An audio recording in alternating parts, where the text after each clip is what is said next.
Hi, so in this video, I will discuss the different elements featured in my infographic about Starbucks. I will discuss the visual potential of appearance using my Starbucks logo evolution display. This display exemplifies the appearance of my graphic because it represents the Starbucks brand and also depicts the circular pattern and use of gold highlights as shown throughout the rest of the infographic. This slide will be used to describe the locations of Starbucks within the United States. I will describe the title, subtitle, the use of blue to highlight states, and the circular icons. In this slide, I will go over the visual potential of numbers. I will describe the title, the Starbucks outline in the background, the use of gold as a highlighting color, and an explanation of the line graph. In this slide, I will explain the visual potential of relationships. I will explain each side of the process and also note the circular pattern and the consistent use of colors. In this slide, I will describe the visual potential of time. I will describe each event and icon on my timeline and also note how the coffee cup follows the original visual language model.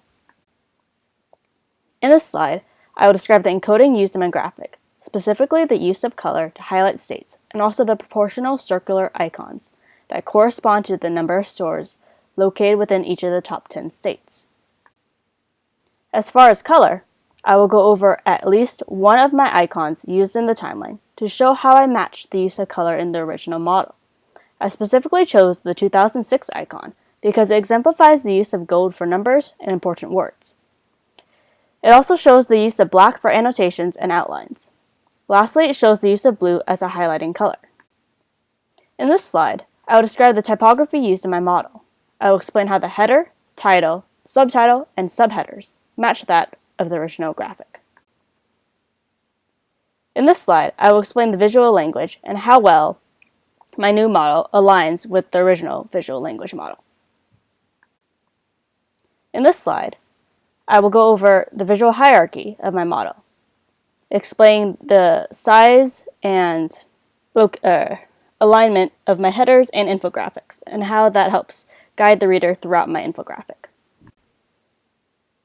For this slide, I will describe the unity of colors, outlines, and circular patterns used throughout my graphic. I will also discuss the variety of displays and icons shown in my graphics. As far as layout, I will show how the boxes on my layout match the boxes shown in the original NFL graphic. I will explain that both models use 4 boxes on the left and 5 boxes on the right. I will also explain the use of a header section and citation section at the end. Additionally, I will explain the difference in margin width on the right side of the graphic. In this slide, I will go over how well my model actually matches the original visual language, color, and layout models. I will probably convert this slide into 2 slides to decrease the amount of clutter on my slides.